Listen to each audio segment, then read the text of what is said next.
Hello guys, good morning po.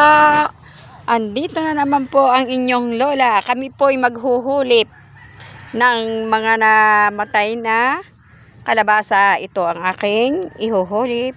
At ayan naman po ang aking mga kalabasa. Yan po yung aming tanim nung nakaraang linggo. Ayan, mga buhay na po yan sila. Ayan.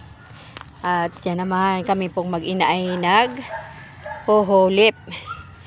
Ayan ang aking asawa, siya naman ang nag-aabono. Nilalagyan niya ng abono. Ayan guys, oh, 'di ba? Ang gaganda na po ng aking kalabasa. Ayan.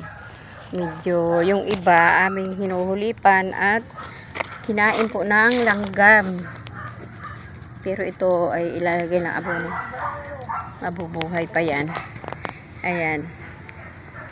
Ano yan? Ayan. Magaganda naman po ang sibol ng aming kalabasa. Ay, yung iba lang po ay kaya aming inaanuhan at hinuhulipan kasi po kinain ng langgam. Ito. Kagaya po niyan, oh. Walang tanim. Kinain po yan ng langgam. Dito po sa side na ito ay wala halos na buhay kasi kinain po ng langgam.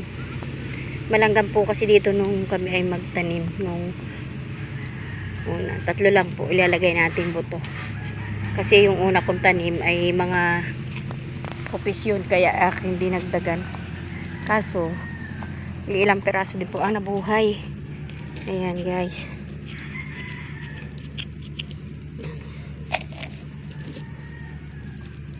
Ayan, 3 piraso lang po ang ating itatanim para maganda. Dito napakakapal ng langgam nung magtanim ay. Dito sa lugar na ito. Kaya kinain nila yung buto.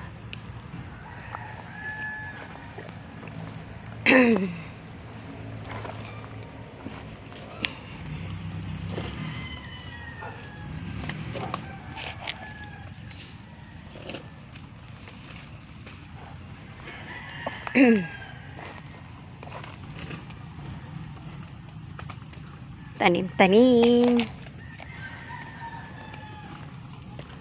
4 na pala na ilagay ko.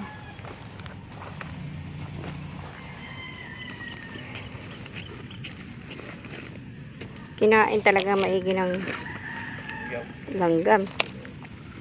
Pero ngayon wala naman na, wala ng langgam.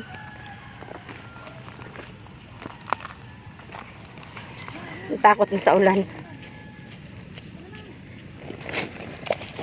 Pagka pumatak ulit ang ulan mamaya ay magtutudling na kami bukas ng mais.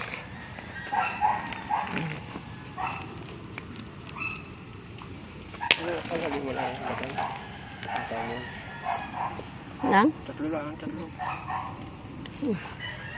Ayan.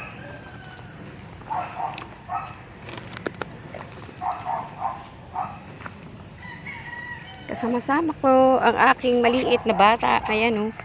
Sunod-sunod din sa amin. Ayan. Ayan guys. Bye-bye na po muna. Thank you for watching.